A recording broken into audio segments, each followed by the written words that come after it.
부모가 이것만 멈추면 자식은 100% 잘 된다. 사람들은 묻습니다. 어떻게 키우면 자식이 잘 됩니까? 그러나 이 질문에는 언제나 조급함이 묻어 있습니다. 마치 자식의 인생이 하나의 결과물이고 부모는 그 결과를 책임져야 하는 장인이라도 된 듯한 얼굴입니다. 정약용의 눈으로 보면 이 질문은 이미 방향을 조금 잃었습니다.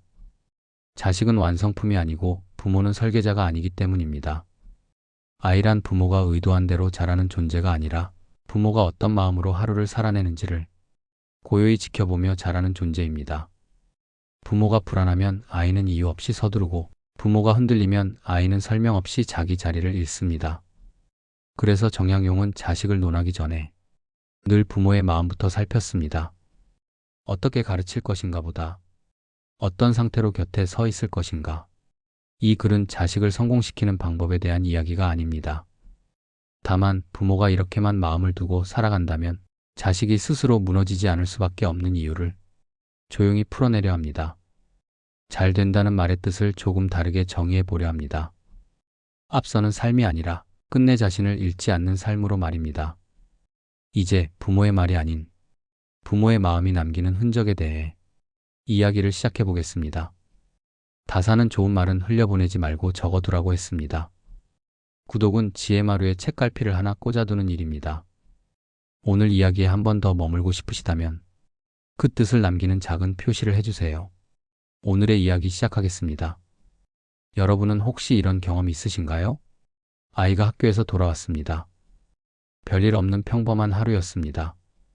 그런데 부모의 마음속에선 벌써 질문들이 밀려옵니다. 오늘 시험은 어땠어?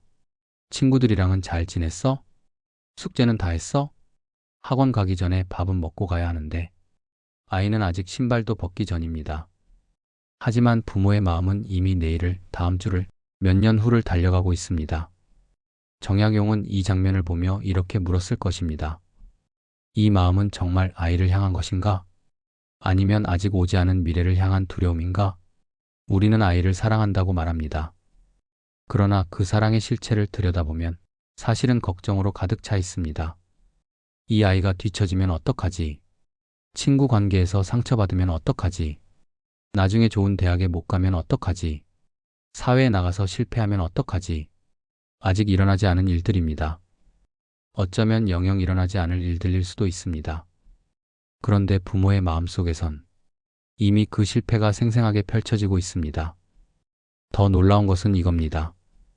우리는 이 걱정을 사랑이라고 부른다는 것입니다. 내가 이렇게 걱정하는 건 다 너를 사랑하기 때문이야. 정말 그럴까요? 정약용은 이 말을 다시 뒤집어 봅니다. 걱정은 사랑이 아니라 사랑의 이름을 빌린 불안이다. 부모는 아이를 바라보는 게 아니라 자신의 두려움을 바라보고 있습니다. 아이의 현재가 아니라 자신이 그려낸 최악의 미래를 보고 있는 것입니다. 그리고 이 걱정은 점점 커집니다. 작은 눈덩이가 산을 굴러 내려오듯이 하나의 불안은 10개의 걱정을 낳고 10개의 걱정은 100개의 조급함을 만들어냅니다. 이제 문제는 이겁니다. 부모는 여전히 자신이 사랑하고 있다고 믿습니다. 그러나 그 사랑은 어느새 완전히 다른 언어로 바뀌어 있습니다. 아침에 아이를 깨우는 목소리를 들어보세요. 야, 늦었어. 빨리 일어나. 또 지각하려고 그래? 점심 도시락을 싸주면서도 한마디 덧붙입니다. 요즘 성적 떨어진 거 알아? 밥 먹을 시간에 공부 좀 더 하지 그래. 저녁엔 학원에서 돌아온 아이에게 묻습니다. 오늘 수업 잘 들었어? 선생님 말씀 제대로 이해했어? 복습은 할 거지? 부모는 자신이 아이를 챙기고 있다고 생각합니다.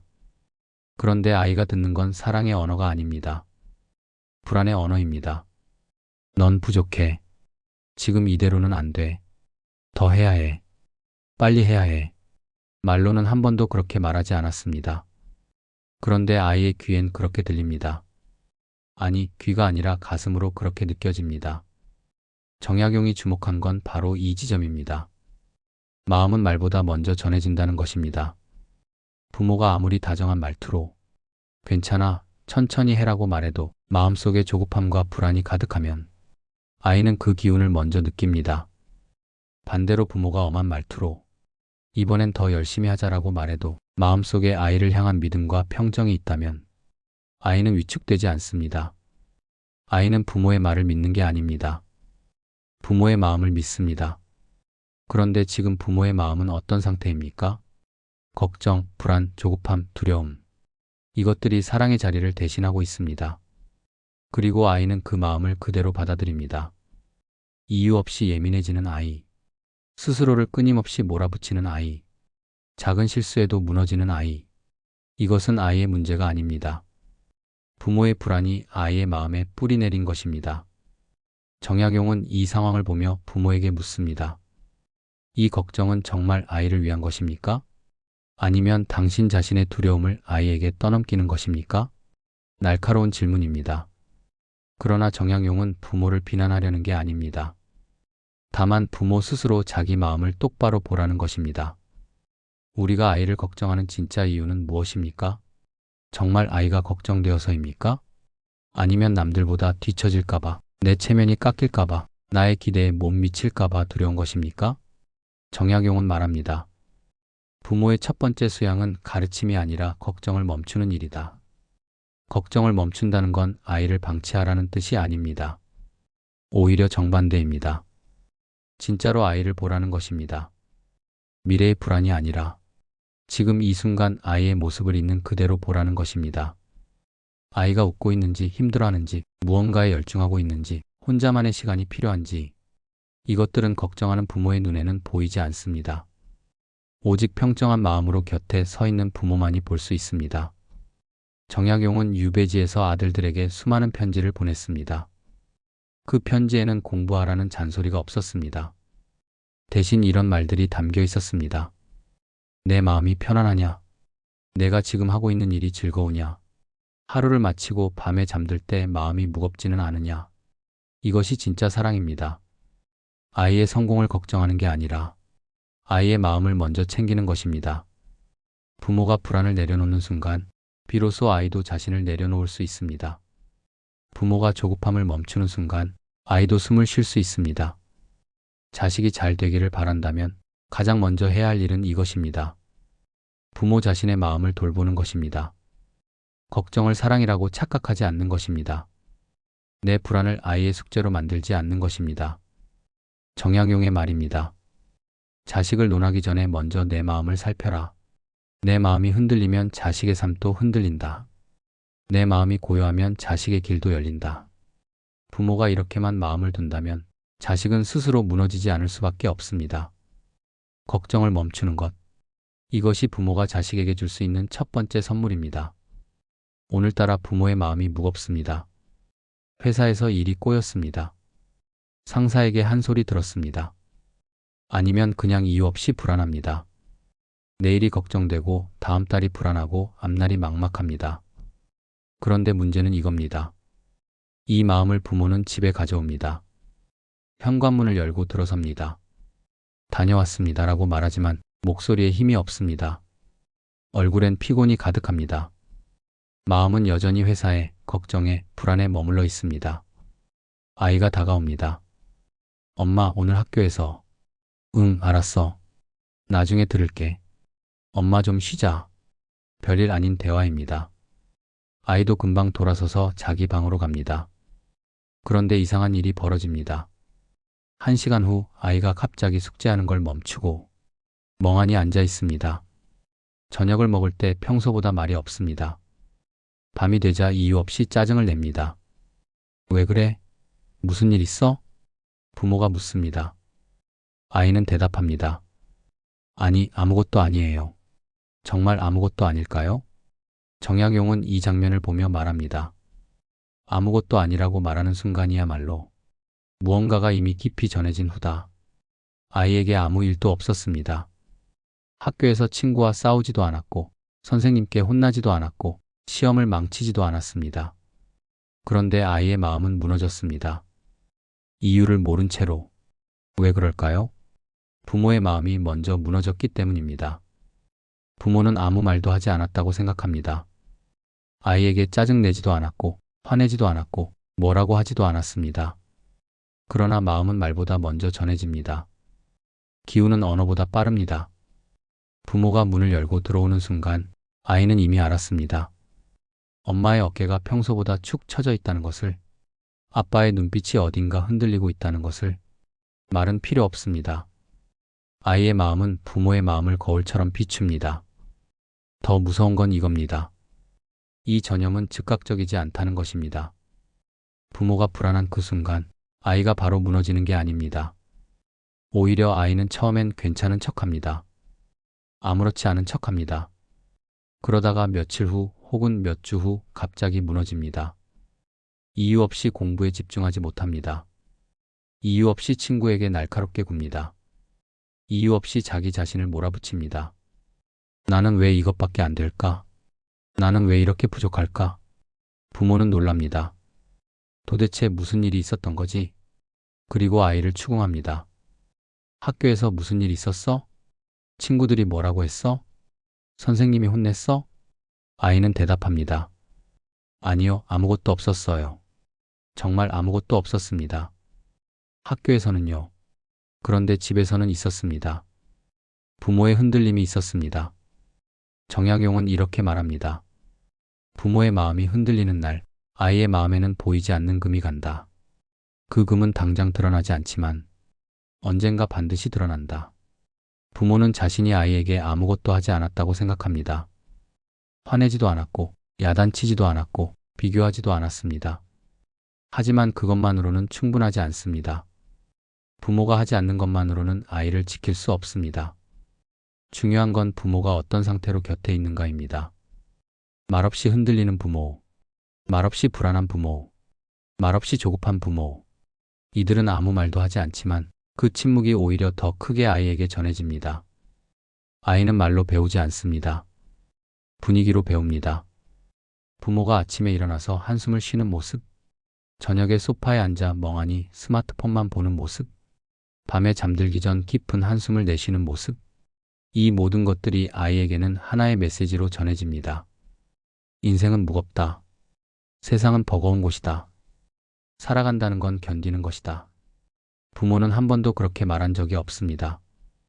그런데 아이는 그렇게 배웁니다. 그리고 아이도 똑같이 살아갑니다. 무겁게 버겁게 견디며. 정약용은 부모에게 묻습니다. 당신은 지금 아이를 가르치고 있습니까? 아니면 아이에게 당신의 삶을 보여주고 있습니까? 날카로운 질문입니다. 그러나 정약용은 이 질문을 통해 부모에게 하나의 진실을 깨닫게 합니다.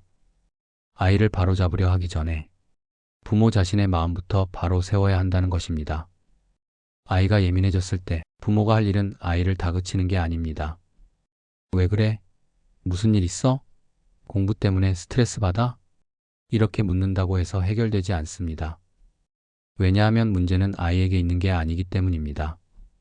문제는 부모의 마음에 있습니다. 정약용은 말합니다. 부모의 평정이 아이의 첫 스승이다. 평정. 흔들리지 않는 마음입니다. 조급하지 않은 마음입니다. 불안하지 않은 마음입니다. 그렇다면 부모는 어떻게 평정을 되찾을 수 있을까요? 첫 번째, 자기 마음의 속도를 늦추는 것입니다. 바쁘게 살지 말라는 게 아닙니다. 마음까지 바쁘게 굴리지 말라는 것입니다. 일이 많아도 마음은 고요할 수 있습니다. 시간이 부족해도 마음은 여유로울 수 있습니다. 두 번째, 하루의 끝에서 자기 마음을 돌아보는 것입니다. 오늘 나는 어떤 마음으로 하루를 살았는가? 조급했는가? 평온했는가? 흔들렸는가? 중심을 지켰는가? 이 질문을 스스로에게 던지는 것만으로도 마음은 조금씩 가라앉습니다. 세 번째, 아이 앞에서 자신의 약함을 숨기지 않는 것입니다. 엄마도 오늘 힘든 일이 있었어. 그런데 괜찮아. 이런 날도 있는 거야. 이렇게 솔직하게 말하는 것. 이것이 오히려 아이에게 힘이 됩니다. 어른도 힘들 수 있다는 것. 그러나 그 힘듦을 견뎌낼 수 있다는 것. 이것을 아이는 배웁니다. 정약용이 유배지에서 가장 힘들었던 시기, 그는 아들들에게 이렇게 편지를 썼습니다. 아버지도 지금 마음이 무겁다. 그러나 이 무거움 속에서도 책을 읽고 글을 쓰고 하루를 단정히 살아내려 한다. 이것이 사람이 할 수 있는 일이다. 정약용은 자신의 약함을 숨기지 않았습니다. 그러나 그 약함 속에서도 무너지지 않고 하루를 살아내는 모습을 보여주었습니다. 이것이 진짜 교육입니다. 말이 아니라 삶으로 가르치는 것입니다. 부모가 이렇게만 산다면 아이는 배웁니다. 인생은 때때로 힘들다.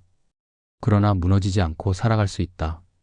부모의 마음이 먼저 바로 서는 순간 아이의 마음도 저절로 일어섭니다. 말하지 않아도 전해집니다. 가르치지 않아도 배웁니다. 부모가 할 일은 단 하나입니다. 자기 마음을 먼저 돌보는 것입니다. 아이를 위해서가 아니라 부모 자신을 위해서. 그러나 결국 그것이 아이를 위하는 가장 확실한 길입니다. 정약용의 말입니다. 자식을 바로 세우고 싶거든. 먼저 내 마음을 바로 세워라. 내 마음이 평정하면 자식의 마음도 평정하다. 부모가 이렇게만 마음을 둔다면 자식은 스스로 흔들리지 않을 수밖에 없습니다. 아이가 고민합니다. 엄마, 나 이번 주말에 친구들이랑 영화 보러 가도 돼? 부모의 머릿속에선 즉시 계산이 시작됩니다. 이번 주말? 다음 주에 시험 있잖아. 영화 보면 최소 3시간은 날아가. 그 시간에 수학 문제집 한 단원은 풀 수 있어. 그리고 요즘 성적이 좀 떨어졌는데. 그리고 부모는 대답합니다. 이번 주는 안 될 것 같은데. 시험 끝나고 가는 게 어때? 아이는 고개를 끄덕입니다. 응, 알았어. 별일 아닌 대화입니다. 부모는 아이를 위해 합리적인 결정을 내렸다고 생각합니다. 그런데 정약용은 이 장면을 보며 묻습니다. 이것은 정말 아이를 위한 결정입니까? 아니면 부모의 불안을 위한 결정입니까? 부모는 아이의 선택이 두렵습니다. 아이가 잘못된 선택을 할까봐, 시간을 낭비할까봐, 뒤처질까봐 두렵습니다. 그래서 대신 판단하고, 대신 결정하고, 대신 책임지려 합니다. 내가 하고 싶은 걸 하되, 엄마가 생각하기엔 이게 더 나을 것 같아. 내 선택을 존중하지만 아빠 생각엔 이렇게 하는 게 맞아. 존중한다고 말하지만 결국 부모의 생각대로 이끕니다. 선택권을 준다고 하지만 정답은 이미 정해져 있습니다. 아이는 배웁니다. 내 생각은 틀렸구나. 부모님 생각이 항상 맞구나. 그리고 점점 자기 생각을 믿지 못하게 됩니다. 시간이 흐릅니다. 아이는 이제 고등학생입니다. 진로를 정해야 할 시기가 왔습니다.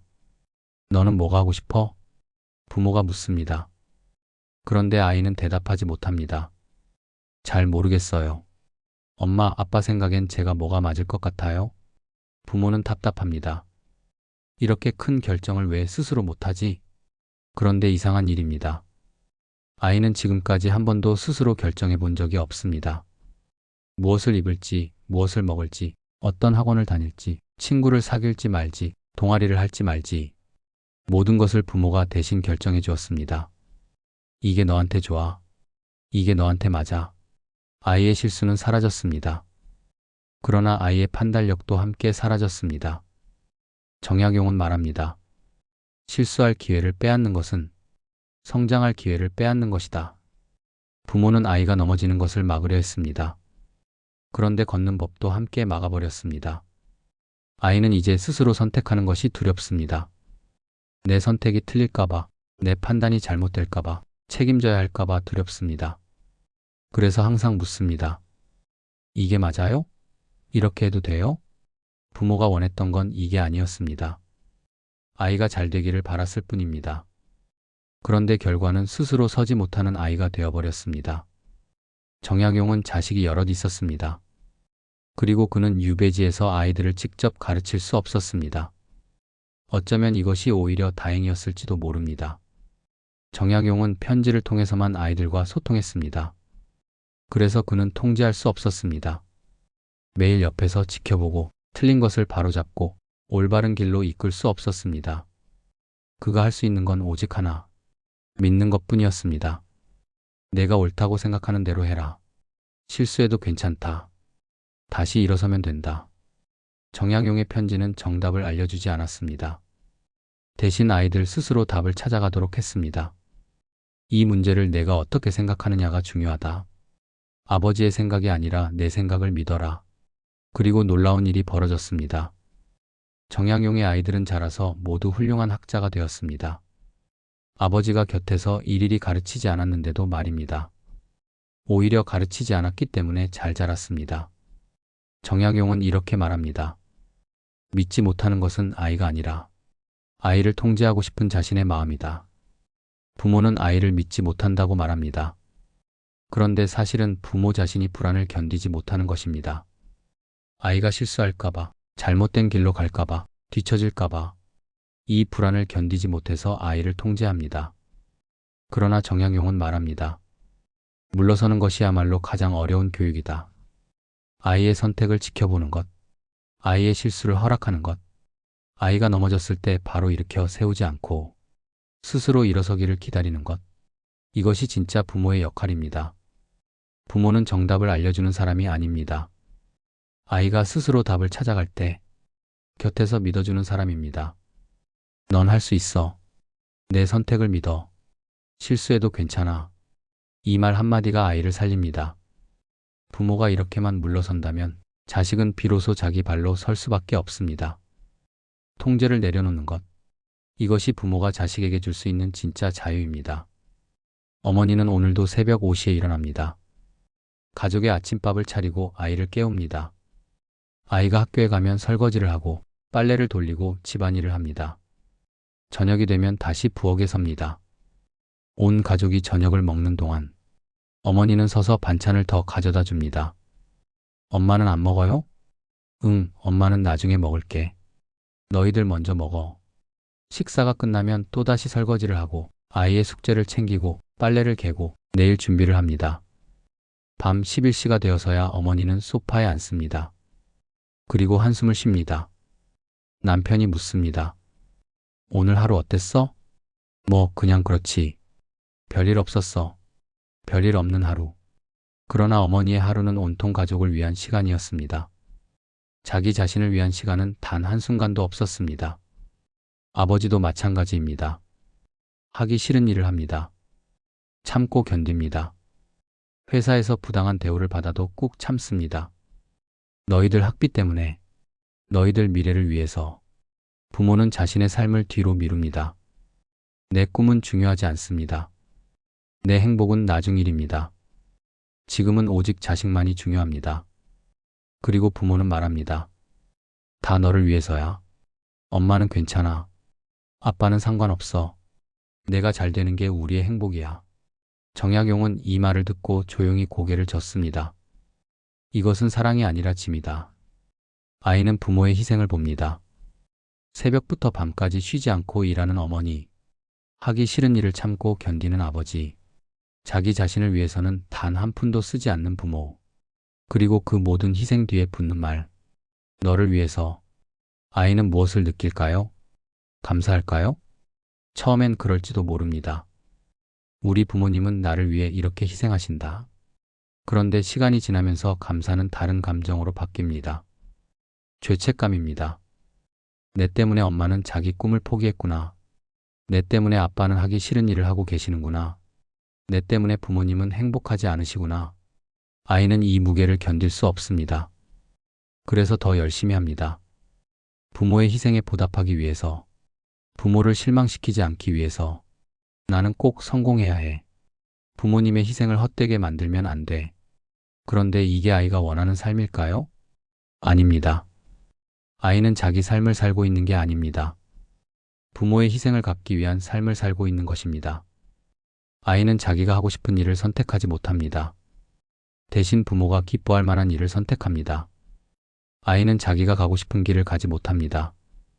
대신 부모의 희생이 값어치 있도록 만들 길을 갑니다. 그리고 아이는 배웁니다.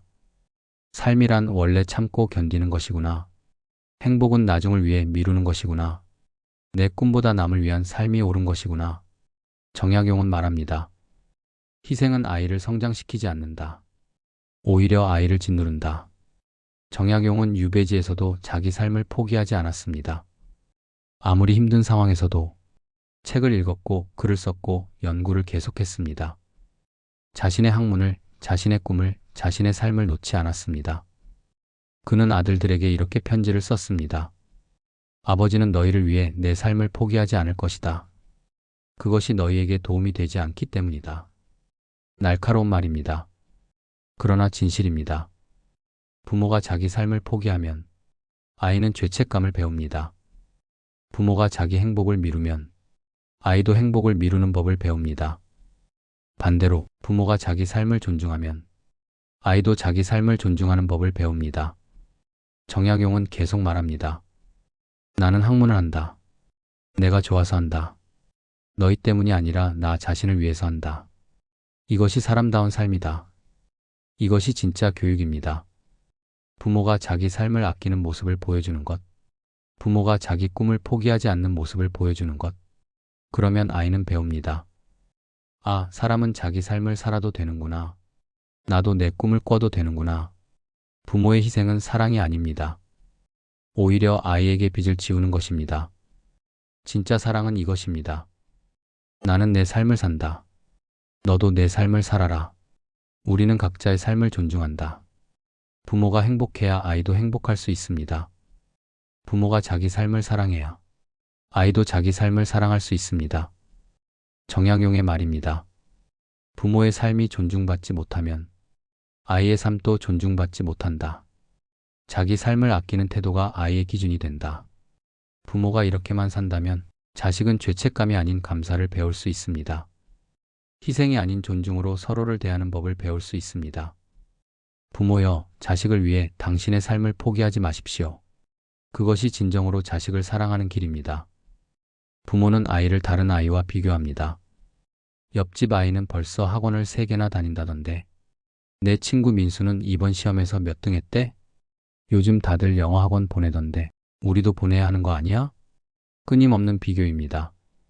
속도를 비교하고 성취를 비교하고 결과를 비교합니다. 그리고 부모는 조급해집니다. 우리 아이만 뒤처지는 거 아닐까? 지금 시작하지 않으면 나중에 따라잡을 수 없는 거 아닐까? 이 조급함은 아이에게 그대로 전달됩니다. 너도 이제 좀 더 열심히 해야 하지 않겠니? 부모는 격려한다고 생각합니다. 그런데 아이가 듣는 건 이겁니다. 넌 지금 부족해. 다른 아이들보다 뒤처져 있어. 더 빨리 가야 해. 아이는 숨이 막힙니다. 달려도 달려도 끝이 보이지 않습니다. 한 계단 올라가면 그 위에 또 계단이 있습니다. 1등 하면 되지. 1등도 좋지만 전국대회에서도 1등 해야지. 그럼 전국대회 1등 하면? 그럼 이제 해외대회 준비해야지. 끝이 없습니다. 목표는 계속 멀어집니다. 정약용은 이 장면을 보며 묻습니다. 이 아이는 대체 언제 멈춰도 되는 것입니까? 언제 자기 자리에서 숨을 쉬어도 되는 것입니까? 부모는 대답하지 못합니다. 왜냐하면 부모 자신도 언제 멈춰야 할지 모르기 때문입니다. 남들이 가니까 세상이 그렇다니까. 이렇게 해야 성공한다니까. 부모도 불안하고 아이도 불안합니다. 두 사람 모두 앞만 보고 달려갑니다. 그러나 어디로 가는지는 아무도 모릅니다. 아이는 지금을 살지 못합니다.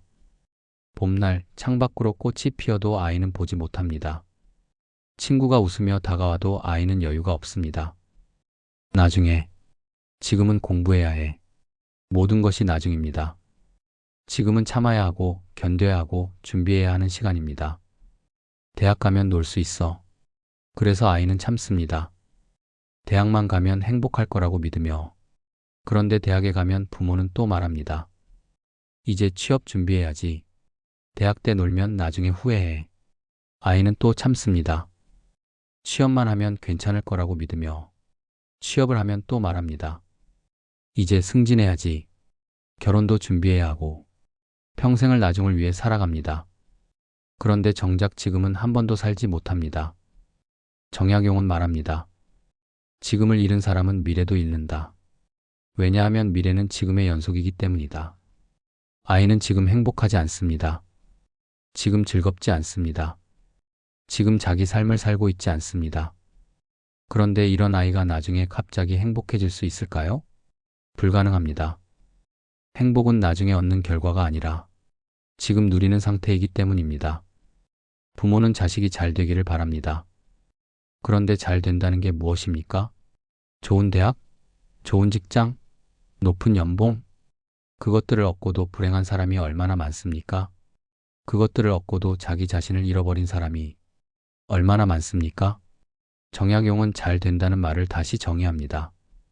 잘됨이란 성공이 아니라 끝내 자신을 잃지 않는 것이다. 무슨 뜻입니까? 아무리 높이 올라가도 자기 자신을 잃어버리면 그것은 실패입니다. 아무리 많이 이루어도 자기 마음을 잃어버리면 그것은 불행입니다. 반대로 비록 느리게 가더라도 자기 자리를 잃지 않으면 그것은 성공입니다. 비록 작게 이루더라도 자기 마음을 지키면 그것은 행복입니다. 정약용은 유배지에서 이것을 깨달았습니다. 그는 모든 것을 잃었습니다. 벼슬도, 명예도, 재산도, 자유도 잃었습니다. 세상의 기준으로 보면 그는 완전히 실패한 사람이었습니다. 그런데 정약용은 자기 자신을 잃지 않았습니다. 매일 글을 읽고 책을 쓰고 생각을 이어갔습니다. 그리고 그는 아들들에게 이렇게 편지를 썼습니다. 세상이 나를 버렸지만 나는 나를 버리지 않았다. 이것이 진짜 승리다. 부모가 아이에게 가르쳐야 할 것은 앞서가는 법이 아닙니다. 자기 자리를 지키는 법입니다. 빨리 가는 법이 아니라 끝까지 가는 법입니다. 정약용은 말합니다. 과정이 허락될 때 길은 막히지 않는다. 아이가 천천히 가도 괜찮다고 말해 주십시오. 남들과 다른 길을 가도 괜찮다고 말해 주십시오. 실수해도 넘어져도 때로는 멈춰 서도 괜찮다고 말해 주십시오. 중요한 것은 속도가 아니라 방향입니다. 중요한 것은 결과가 아니라 과정입니다. 아이가 지금 이 순간을 살아갈 수 있도록 허락해 주십시오. 미래를 위해 현재를 희생하지 않도록 해 주십시오. 그러면 아이는 배웁니다. 삶은 달리기가 아니라 걷기구나. 경쟁이 아니라 여행이구나. 부모가 이렇게만 아이를 바라본다면 자식은 자기 속도로 자기 길을 갈 수 있습니다. 빠르지 않아도 앞서지 않아도 끝내 자기 자신을 잃지 않고 걸어갈 수 있습니다. 정약용의 말입니다. 잘 된다는 것은 목적지에 빨리 도착하는 것이 아니라 길 위에서 자기 자신을 잃지 않는 것이다. 부모여, 자식을 재촉하지 마십시오.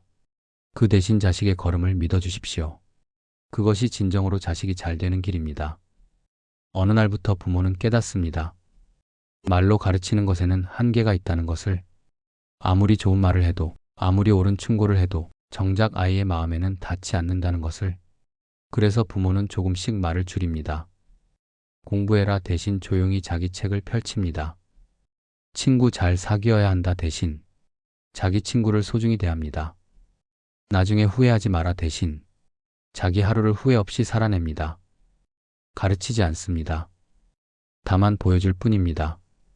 아침에 일어나 창문을 열고 깊게 숨을 쉽니다.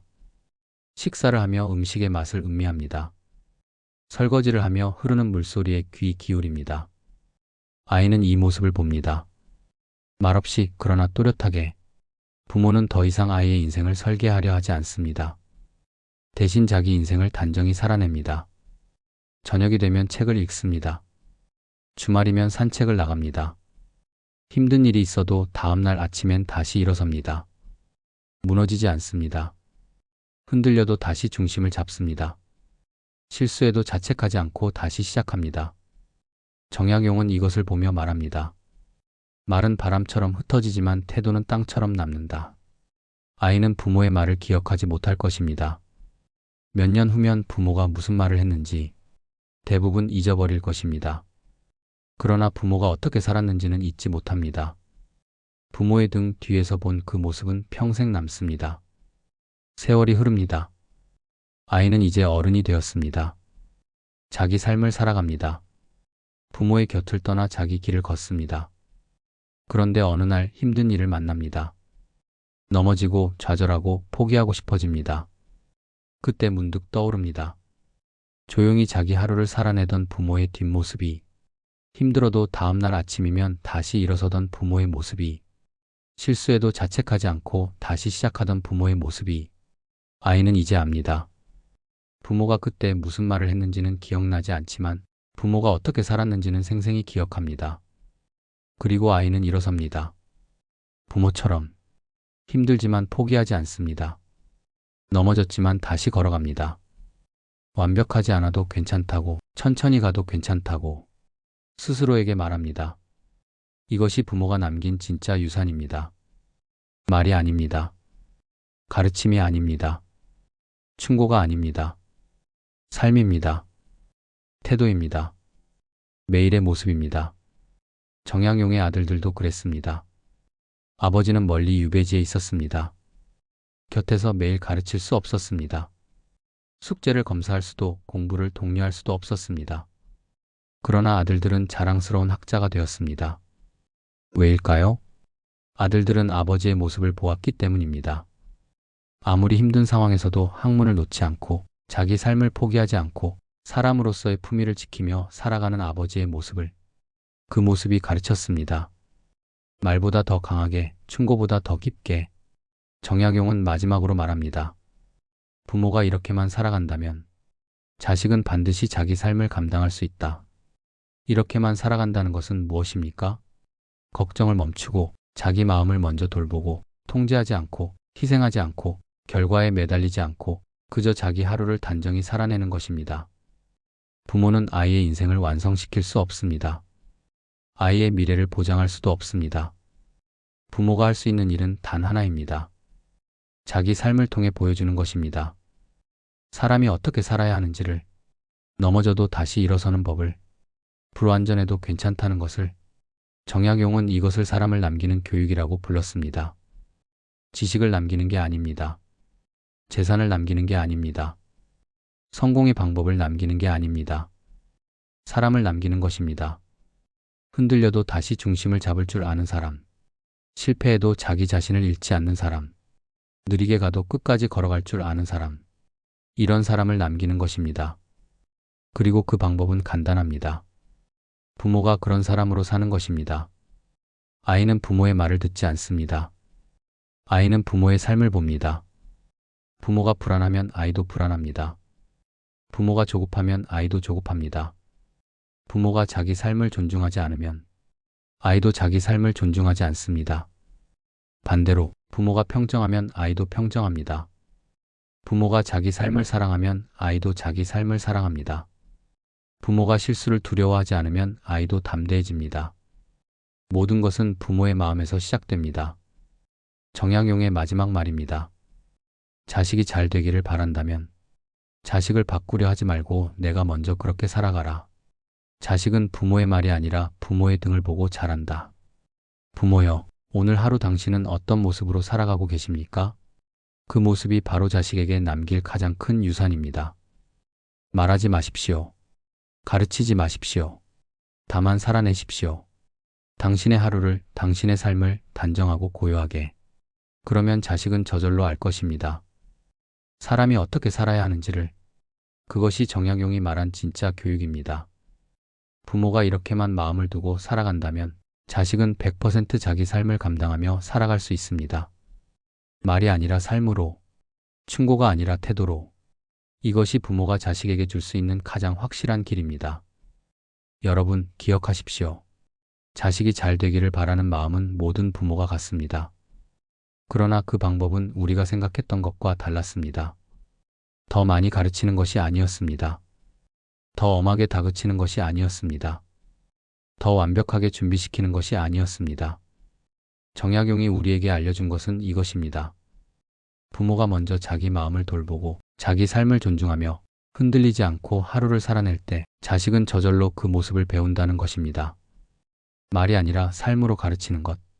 이것이 진짜 교육입니다. 오늘부터 시작해 보십시오. 자식을 바꾸려 하지 말고 내가 먼저 그렇게 살아가는 것을. 그러면 자식은 반드시 자기 삶을 감당할 수 있는 사람으로 자랄 것입니다. 부모가 이렇게만 마음을 둔다면 자식은 100% 자기 길을 걸어갈 수 있습니다. 지금 이 순간부터 말입니다. 오늘 나눈 정약용 지혜마루 이야기가 지금의 당신 마음에 조금이라도 위로가 되었다면 구독 버튼으로 함께 해주셔도 좋겠습니다. 내일도 이 자리에서 또 다른 이야기로 찾아뵙겠습니다. 고맙습니다.